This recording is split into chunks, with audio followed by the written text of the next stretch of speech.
Welcome back to bachelors cooking part 4. So ಇವತ್ತು ನಾನು ಮಾಡ್ತಾ ಇದ್ದೀನಿ ಚಪಾತಿ ಮತ್ತು ಆಲೂಗಡ್ಡೆ ಪಲ್ಯ ಪ್ಲಸ್. ಸೊ ನಾನು ತೊಗೊಂಡಿದ್ದೀನಿ ಟೊಮೊಟೊ ಹಣ್ಣು, ಕ್ಯಾಪ್ಸಿಕಮ್, ಈರುಳ್ಳಿ, ಬೆಳ್ಳುಳ್ಳಿ, ಮೆಣಸಿನ್ಕಾಯಿ ಮತ್ತು ಕರ್ಬೇವಿನ ಸೊಪ್ಪು. ಸೊ ಇವಾಗ ಎಲ್ಲ ನೀಟಾಗಿ ಕಟ್ ಮಾಡಿ ಇಟ್ಕೊಂಡಿದ್ದೀನಿ, ಈರುಳ್ಳಿ, ಟೊಮೊಟೊ ಹಣ್ಣು, ಮೆಣಸಿನ್ಕಾಯಿ ಎಲ್ಲ. ಸೊ ಚಪಾತಿ ಹಿಟ್ಟು ಕಲಿಸೋಕೆ ಆಶೀರ್ವಾದ್ ಗೋಧಿ ಹಿಟ್ಟು ತೊಗೊಂಡಿದ್ದೀನಿ. ಸೊ ಇವಾಗ ನೀಟಾಗಿ ಕಲಿಸ್ಬೇಕು ನೀಟನ್ನ. ಸೊ ನೀಟಾಗಿ ಕಲಸಿಟ್ಕೊಂಡಿದ್ದೀನಿ ಇವಾಗ. ಸೊ ಇವಾಗ ನೀಟಾಗಿ ಚಪಾತಿ ಹಿಟ್ಟು ಕಲಸಿ ರೌಂಡ್ ಮಾಡಿ ಇಟ್ಕೊಂಡಿದ್ದೀನಿ, ಇವಾಗ ಅರಿಬೇಕು. ಸೊ ಚಪಾತಿನ ಹರ್ಕೊಂಡೆ. ಸೊ ಆಲೂಗಡ್ಡೆ ಎಲ್ಲ ಬೇಯಿಸಿಟ್ಟಿದ್ದೀನಿ, ಇವಾಗ ಚಪಾತಿ ಬೇಯಿಸ್ಬೇಕು ಮತ್ತು ಆಲೂಗಡ್ಡೆ ಪಲ್ಯ ಮಾಡಬೇಕು. ಸಾಸಿವೆ ಮತ್ತು ಜೀರಿಗೆ ಹಾಕಿದ್ದೀನಿ, ಇವಾಗ ಎಲ್ಲ ಒಂದೊಂದಾಗಿ ಆ್ಯಡ್ ಮಾಡಬೇಕು.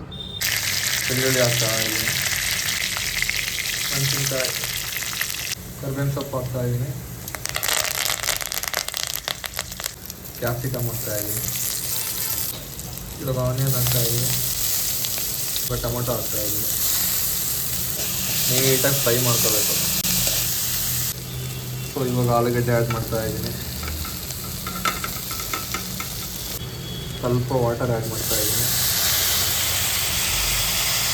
ಸ್ವಲ್ಪ ಅರಿಶಿನ ಆ್ಯಡ್ ಮಾಡ್ತಾಯಿದ್ದೀನಿ, ಸ್ವಲ್ಪ ಖಾರ ಪುಡಿ, ಸ್ವಲ್ಪ ಸಾಂಬಾರು ಪುಡಿ, ಲಾಸ್ಟಿಗೆ ರುಚಿಗೆ ತಕ್ಕಷ್ಟು ಉಪ್ಪು. ಆಲೂಗಡ್ಡೆ ಪಲ್ಯ ಆರ್ ಆಲೂಗಡ್ಡೆ ಗ್ರೇವಿ ಇಸ್ ರೆಡಿ. ಸೊ ಚಪಾತಿ ಬೇಯಿಸ್ತಾ ಇದ್ದೀವಿ. ಮುರ್ಚಾಕ